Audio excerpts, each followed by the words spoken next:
Welcome to GRE Snacks, snackable episodes about the GRE exam and graduate school admissions. I'm Tyler, the founder of Achievable, and our affordable $199 GRE course gives you everything you need to ace your GRE exam. It's a full textbook, tons of GRE questions backed by our memory-enhancing algorithm, and full-length practice exams. You can try it out for free at achievable.me, and if you like it, the code podcast gets you 10% off at checkout. Now let's get started. So today we've got Matt Roy from GuideToGRE on the line, and he also is the author of Achievable's GRE course. So Matt, do you want to just give a little background on yourself? Yes. Hello, Tyler. Hello, everyone. So I, as Tyler just said, am the course author for Achievable, and I've been a tutor for many years now. I tutored independently, and a long while ago, I tutored for Kaplan. And I'm happy to talk today. Yeah, very cool.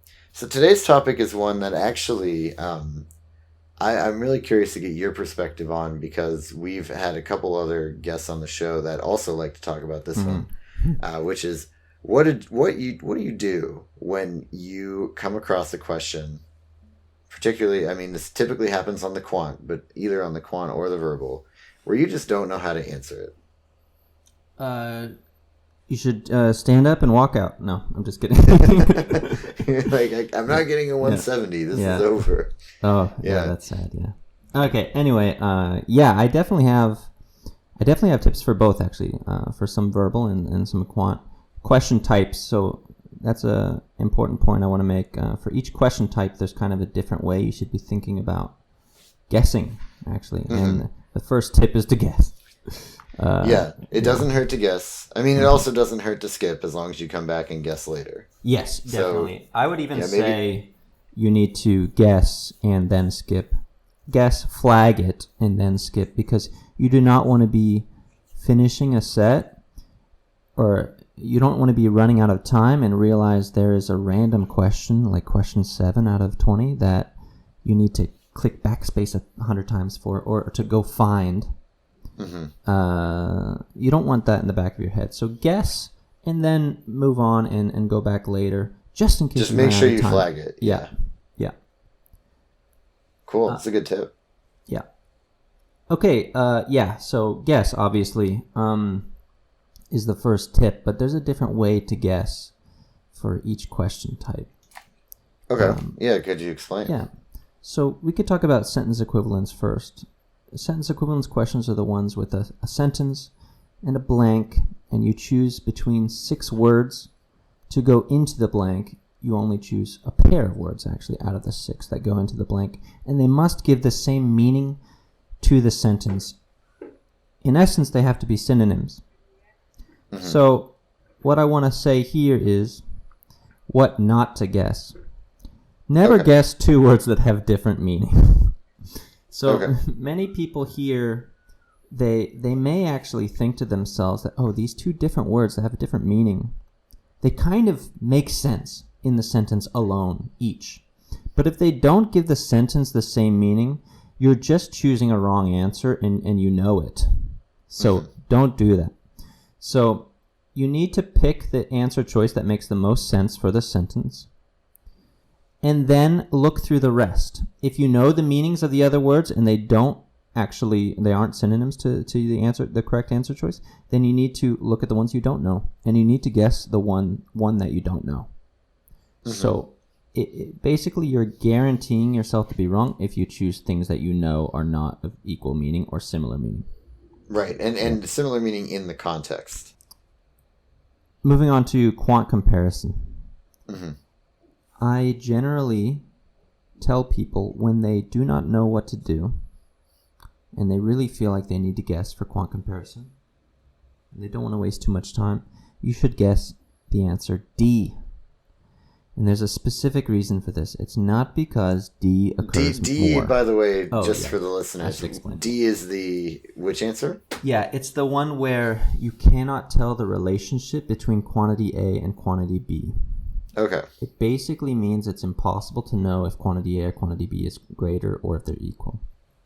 So why is that one the preferred guess? Yes.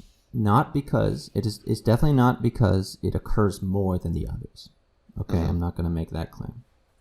But I will say, given that you don't understand the question, or given that it seems too complicated, it makes it more likely that it is D. It might be D because it's so complex. Or it might be D because you don't even know where to start. Because there are many quant comparison questions that require no math at all. They actually just require conceptual knowledge that it's impossible to do. And they want to see if you waste time.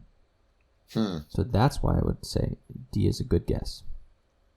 Got it. And obviously, if you don't know the concept, that would make it obvious that it's a waste of time. And you're just like sitting there like, what am I supposed to do with this, right? Like, one of the questions that I remember from when I took the GMAT, not the GRE, but it was something like, you know, it was like a polynomial, but just like with really big numbers. So it was like, what is, you know, 1001 x minus 1 multiplied by, you know, 99999y plus 1.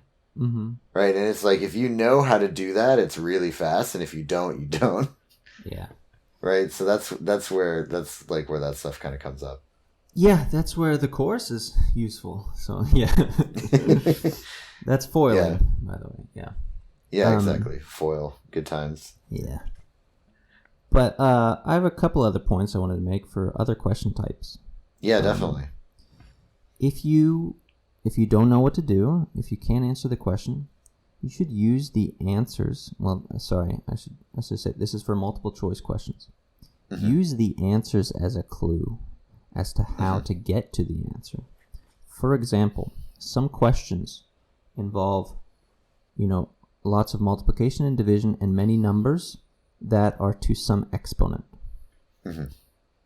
If all of the answers, and it asks, what is this equal to? If all of the answers are 3 to a certain power, it's like 3 to the third, 3 to the fourth, 3 to the fifth, something like this, then you should be translating everything in terms of 3. So all of the numbers, like for example, if there's a 9 to the third power, that 9 is 3 squared. Right. 3 squared to the third power is 3 to 6. So use the answers, and they will often be very similar in this question type, this specific situation. Use the answer to determine what that first step is, and the first step is to translate everything to 3 with 3 base. Yeah. Right. Got it. One more thing, you know, if there's an algebra word problem and the answer is some sort of variable in the algebra word problem, you can plug in all of the answer choices into the equation to just determine which one is the right answer, instead of using the equation to solve for the answer. So that's another thing you can do to basically use the answer choices to figure out how to get the answer.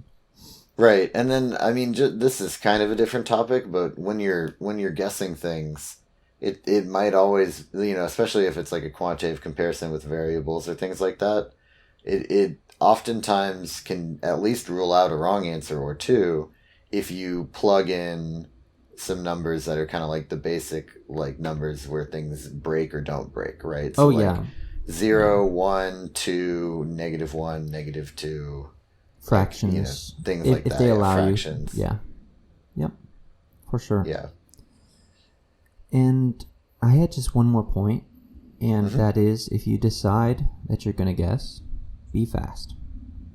The reason is, and it makes sense that you, if you don't understand the question at all, you have no comparative advantage on that specific question. Right. Comparing to your skills on other questions. Time spent on that question is far less valuable than time spent on a question that you could approach. So if you decide that you're going to guess, do it fast so you have the time to move on and use your time on other questions. So that's one extra point about knowing what to do when you don't know what to do. Well, do it fast. Yeah. Yeah.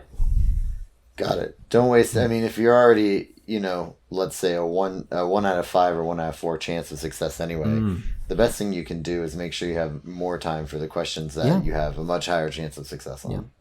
Now, if the question is taking you down a path, though, and each path kind of makes sense along the way, then follow the path. I'm talking about questions where you literally read it and it's a foreign language to you. Right. Yeah, for sure. Great. Thanks, Matt. This has been GRE Snacks, hosted by Tyler from Achievable. You can try out our GRE course for free at achievable.me, and the code podcast gets you 10% off at checkout.